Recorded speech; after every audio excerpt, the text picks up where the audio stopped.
Hello नमस्ते नमस्कार मित्रांनो, पुन्हा एकदा स्वागत आहे तुमचं आपल्या यूट्यूब चॅनलमध्ये ज्याचं नाव आहे मिस्टर सकपाळ व्लॉग्स। आणि थंबनेल बघून तुम्हाला कळलंच असेल की आजचा आपला जो काही व्लॉग असणार आहे एक्सपल्सचा आपण ओनरशिप रिव्ह्यू घेणार आहोत। चला तर मग आपण व्हिडिओला सुरुवात करूयात। ही आहे आपली एक्सपल्स 200 4V 2023 मॉडेल आणि ही माझ्या लहान भावाची बाईक आहे।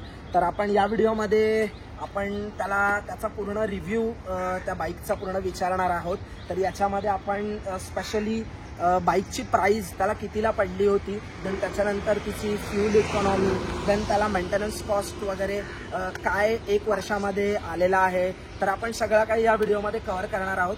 तर बघूयात, आपण अमितलाच विचारूया पुढे। तर हॅलो, अमित आलेला आहे आपल्या समोर। तर आपण आता त्याला विचारणारच आहोत की काय आहे बाईकचा रिव्ह्यू, त्याचा काय अनुभव आहे त्याचा एक वर्षामधला। तर अमित, ही बाईक तुला कितीला पडली होती, काय हिची कॉस्टिंग होती, जरा सांगू शकतोस का आम्हाला? हाय, मी ही बाईक 2023 मार्च 2023 मध्ये घेतली होती। तेव्हा मला हिची कॉस्टिंग पडली होती अराउंड 1,65,000। आणि आता जर आपण ह्या गाडीबद्दल बघायला गेलो तर मला प्राइस हिची बेस्ट वाटली आणि 1.5 लाख ऑलमोस्ट म्हणजे 1,65,000 मध्ये आणि आपल्याला ही बाईक 2 लाखाच्या आत ॲडव्हेंचर बाईक भेटते। तर असं बघायला गेलं आपण ॲडव्हेंचर सेगमेंटमध्ये तर आपल्याला बाकीच्या पण इतर गाड्या जसं की हिमालयन, KTM ह्या ॲडव्हेंचर आहेत त्या आपण पूर्ण 2 लाखाच्या 2 लाख म्हणजे त्याच्या पुढेच आहेत, 2.5 पावणे 3 लाख तसं त्याची कॉस्टिंग आहे ऑन रोड प्राइस। पण ही गाडी आपल्याला मला वाटतं 2 लाखाच्या आत मिळते। तर मला म्हणायचं की तू जेव्हा घेतली होती ही बाईक तर तुझी पहिली लॉंग राईड कुठे होती आणि काय तुला म्हणजे फ्यूलच्या बाबतीतला म्हणजे इन शॉर्ट काय तुला ॲव्हरेज मिळाला होता, तुझी लॉंग राईड कुठे होती पहिली? मी गाडी घेतली त्याच्यानंतर 500 किलोमीटरची फर्स्ट सर्व्हिस केल्यानंतरच मी गाडी सर्वात पहिला गावी घेऊन गेलो।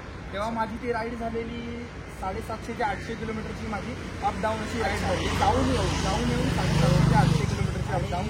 माहीतच असेल की आमचं गाव कोकणात आहे, त्यामुळे कोकणातले रस्ते थोडेसे खराब आहेत, पण आता बऱ्यापैकी झालेत कारण मी जाऊन आलो। पण जेव्हा तू गेला होतास तेव्हा रस्त्यांची कंडिशन काय होती, तेव्हा तिचं सस्पेन्शन आणि म्हणजे काय तुला अनुभव आला होता?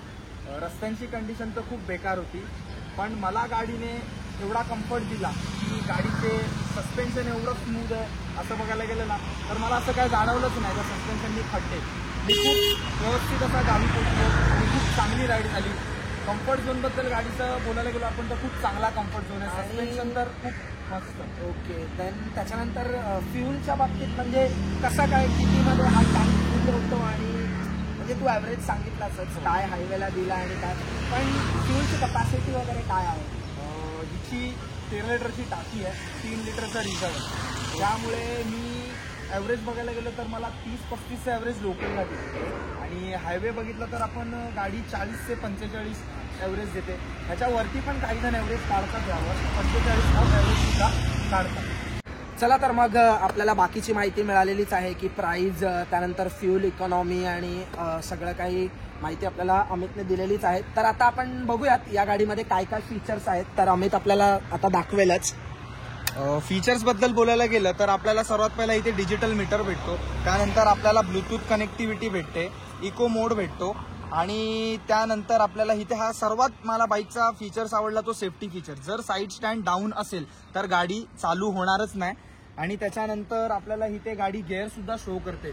रनिंगमध्ये आपण जेव्हा असतो तेव्हा आपल्याला गाडी गिअर शो करते, म्हणजे फर्स्ट गिअरमध्ये, सेकंड गिअरमध्ये असं आपल्याला इथे मीटरवरती शो होतं। त्याच्यानंतर आपल्याला मीटरमध्ये इथे ॲव्हरेज सुद्धा गाडी शो करते की ऑन रनिंग टाईम गाडी आपल्याला कितीचं ॲव्हरेज देते हे आपल्याला गाडी दाखवते। तर आता आपण मेंटेनन्स कॉस्ट अँड कितीमध्ये काय कसं मेंटेनन्स कॉस्ट काय पडते तर ते आपण आता अमितकडून जाणून घेऊयात। तर अमित, काय मेंटेनन्स कॉस्ट आहे हिचा, सर्व्हिसिंग कॉस्ट? आता मेंटेनन्स कॉस्ट जर बघायला गेला तर मला बाईकला सर्वात पहिला 5 सर्व्हिस झाल्या, त्या कंपनीने फ्री असतात, 5 सर्व्हिस फ्री असतात। त्याच्यामध्ये पण आपला ऑइलचा खर्च वगैरे आपलाच असतो। त्यामध्ये बघायला गेलं तर आता मला 5 सर्व्हिस माझ्या व्हायच्या त्या 1000 रुपयात व्हायच्या, 1100 ते 1200 पर्यंत माझ्या 5 सर्व्हिस झाल्यात आणि आता आफ्टर 5 सर्व्हिस नंतर मला ह्या बाईकला कॉस्टिंग येते 1,500 ते 1600 पर्यंत कॉस्टिंग सर्व्हिसिंगची येते।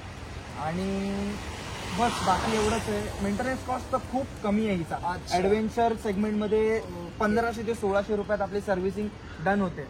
येस. आणि आणि 1500-1600 मध्ये तुम्ही बघू शकता, जर या बाईकची कॉस्टिंग आपल्याला जर त्याचा सर्व्हिस कॉस्ट आपण काढला तर मे बी मला वाटतं काय ऑइल काय 1100, 1000, 1200 पर्यंत येत असेल. हो. आणि लेबर चार्ज पकडून वगैरे सगळं मला वाटतं की 1500च्या आत व्हायला काही हरकत नाही.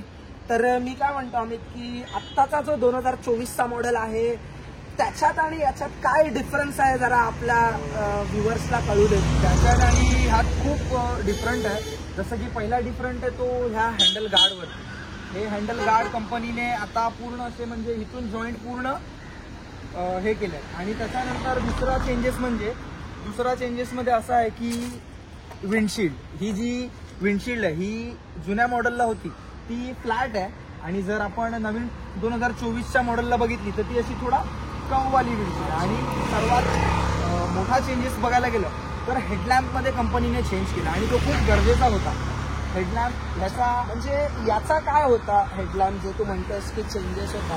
ह्याची खूप कमी लाईट आहे, LED आहे, त्याच्यामुळे याची खूप लाईट अशी कमी आहे. आणि कंपनीने आता याच्यामध्ये थोडा उजेडासाठी खूप चांगला उपयोग होतो आणि वाढवला.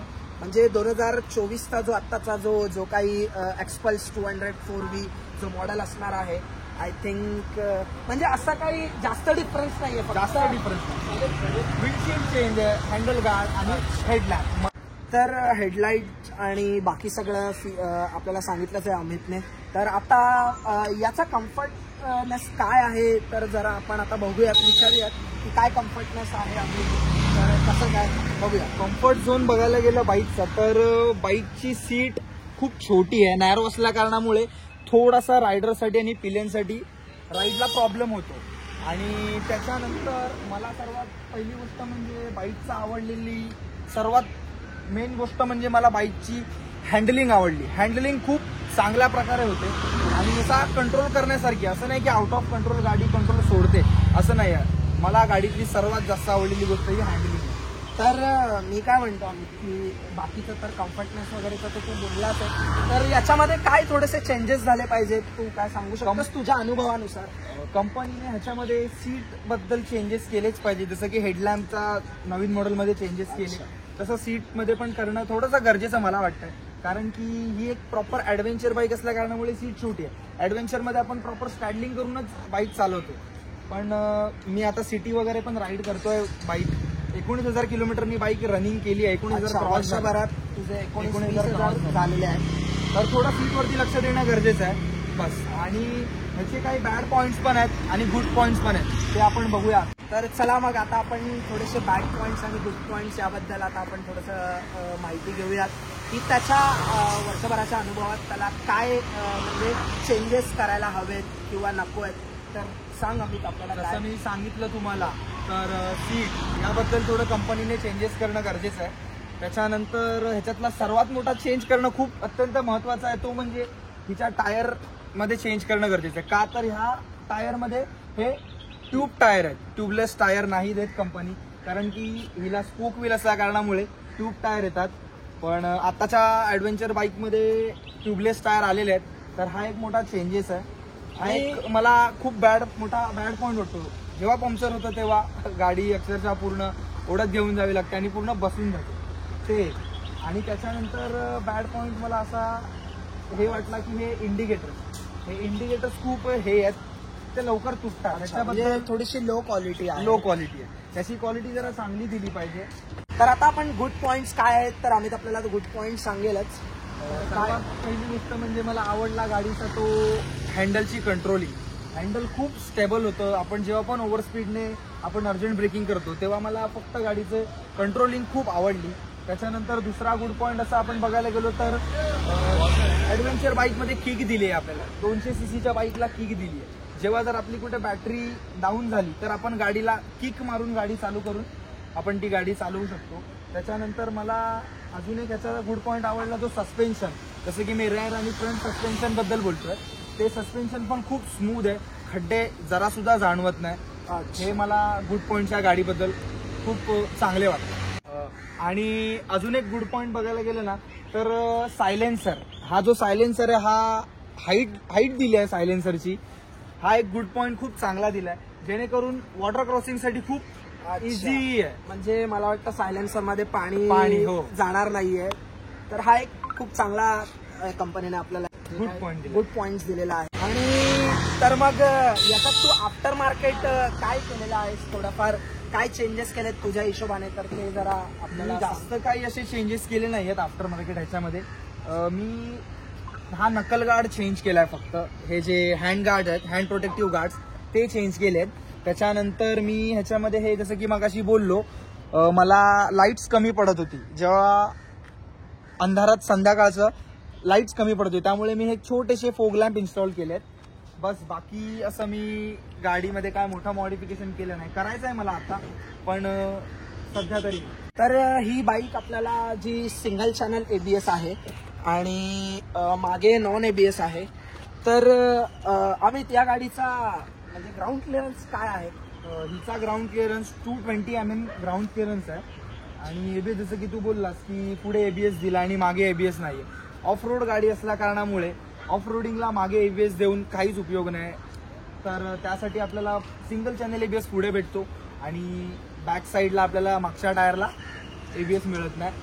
तर चला, तर मग आपला जो काही एक्सपल्सचा 204Vचा जो आपला ओनरशिप रिव्ह्यू आपण पूर्ण झालेला आहे आणि आपण इथेच व्हिडिओला एंड करत आहोत.